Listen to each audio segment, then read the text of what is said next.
Lono, so ngayon, pag-usapan natin tungkol sa mga relihiyon, no, na hindi nakakaintindi kung ano ang sinasabi dito sa kasulatan. No. Maraming mga relihiyon, no, na nagsitayuan ngayon na hindi sila naniniwala na si Kristo at ang Ama ay isa. Na si Kristo at ang Diyos ay iisa lamang. Hindi nila ito naintindihan. Ngayon, i-explain ko. Dito sa kasulatan, sinabi dito sa Genesis, 'di ba? God created the heavens and the earth. So, God created the heavens and the earth. Sa anong paraan? Sa anong sistema? Ginawa ng Diyos ang langit at ang lupa sa pamamagitan ng salita. At dito naman sa Mateo, sinabi din dito sa Mateo, sa John chapter 1, no? John chapter 1, no, na sa pamamagitan niya sa salita ginawa ang lahat ng bagay sa langit at sa lupa.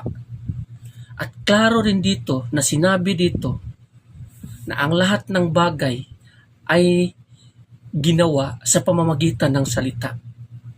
At ang salita ng yun ay ang Diyos. At ang salita ay nagiging tao. So sino yung tao? Si Kristo.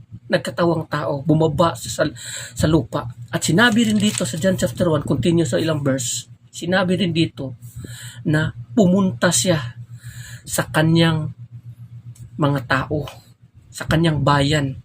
Pero ang kanyang bayan ay hindi kumikilala sa kanya. Bumaba siya. Dito naman sa Malakayas, ang sabi ng ating Panginoon, ipapadala niya una si Elias. At si Elias na yon ang siyang maghahanda sa dadaanan ng Diyos. Maghahanda sa kanyang dadaanan. Sa kanyang dadaanan. Ipadala niya una si Elias. Siyang maghanda sa kanyang dadaanan. Sino yon ang dumating pagkatapos ipaghanda ni John, ni Elias o ni Juan nung time na yon? Di ba si Kristo? So sino nagsasabi doon na ipadala ko una si Elias, siya yung maghanda sa daraanan ko? Sino yon? Ang Diyos. Pag sinabi niyang ko, siya. Kaya nga sinabi ng ating Panginoong Kristo, ako at ang Ama ay iisa. Di ba? Ako at ang Ama ay iisa.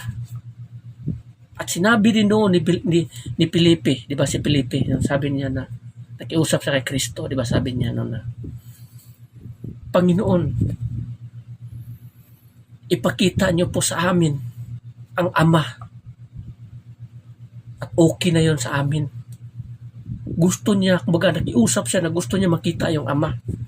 Pero ang sabi ng ating Panginoong Kristo, ang tagal ko nang nakipagkasama mo, nakipagkasama sa inyo, hindi mo pa rin ba ako nakikilala? Ang nakakakilala sa akin ay nakakilala sa Ama. Ang nakakita sa akin, nakita sa Ama. Kasi nga, si Kristo at ang Ama ay iisa.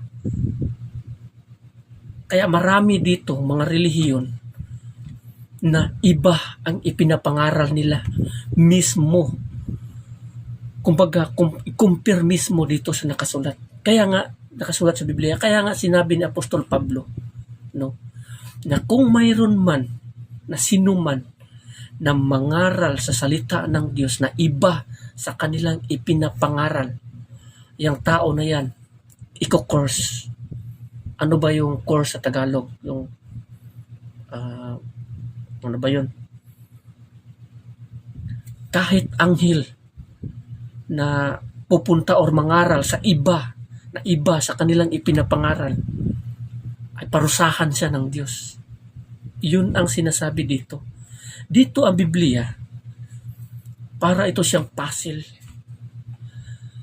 Hindi direkta ang sinabi dito, ang kahulugan nito, kundi hahanapin mo ang tutunay na or ang pinakamalalim na kahulugan sa nakasulat dito. Hindi siya direkta, kumbaga hahanapin mo pa siya. Kaya nga maraming mga pastor and church leader na nangangaral sa mali-mali.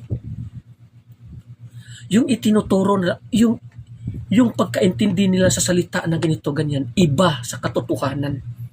Hindi, hindi yan nakapagtataka kasi sinabi na ng ating Panginoon nung una, no? Natatakot ako na baka ibahin ito pagkaintindi ng aking mga kaaway. Yan ang sinabi ng ating Panginoon doon sa sulat ng Deuteronomy. Yun nga, iniba nila pagkaintindi.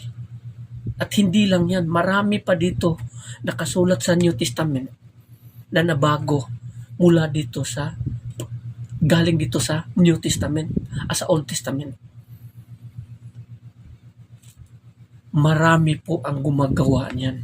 Kaya nga sinabi ng ating Panginoon, di ba, kay Angelica, scrutinize the Holy Word.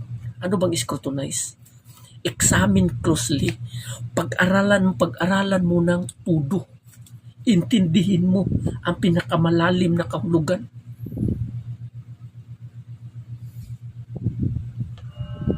Kasi hindi lahat nakakaintindi sa nakasulat sa Biblia. Kaya nga sinabi ng ating Panginoong Jesucristo, di ba? Darating yung araw, no? Hindi lahat na tumatawag sa Kanya ng Panginoon, Panginoon, makakapasok sa karya ng Diyos. Kundi sila lamang, no, na sumusunod sa kalooban ng Ama.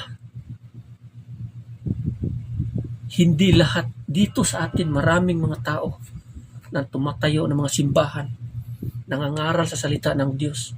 Pero iba sa tunay na kahulugan or sa mensahe mismo sa nakasulat dito sa kanilang pinapangaral. Maraming mga tao na nagmamalaki na sila lang daw ang maligtas. Dahil nga sila daw ang nagsasabi ng katotohanan. Pero kung iisipin mo naman na makikita mo naman talaga sa kanila, liwanag pa sa sikat ng araw na ang kanilang ipinapangaral patungo talaga sa kapahamakan. Maraming mga taong hangal na gumagawa niyan ngayon. Kaya mag-ingat po tayo. Especially ito mga Judaism, Iglesia ni Cristo, SDA, Jehovah's Witness, SDA Badista, Katoliko, at iba pa, at marami pa. Mag-ingat po kayo dyan, no? Sundin nyo kung ano ang nakasulat sa Biblia, hindi yung kung ano yung sinasabi ng inyong church leader. Baka pagdating ng araw, doon na lang kayo masusurpresa, no? Na bigla kayong mahuhulog. Na akala nyo na yung sinusunod nyo ay magdadala or maghahatid sa inyo. O kumbaga magigiya o mag-guide sa inyo patungo sa kaligtasan. Pero yun pala, nagiging guide pala yan upang kayo ay mapaparusahan, maimpyerno. Mag-ingat po kayo dyan. Marami po talaga dito. Kaya nga sinabi dito sa sulat ni Joshua, ang utos ng ating Panginoon, day and night, study the Holy Word. Study the Word of God. Studyhan mo ito day and night. At intindihin ng mabuti ang pinakamalalim na kahulugan. Kasi ang kahulugan sa kasulatan sa Biblia, pinakamalalim yan. At hindi yan pinakamababaw lamang na siyang pinapangaral sa mga false prophet sa loob ng mga simbahan. Yung mga pinapangaral nila nakabaliktaran dito, bababaw lang yun. Yung tunay na kahulugan nun, nasa pinakailalim na kailangan mo pa talagang bungkalin at ilabas. Yun ang tunay na katotohanan. So hanggang dito na lang, maraming salamat.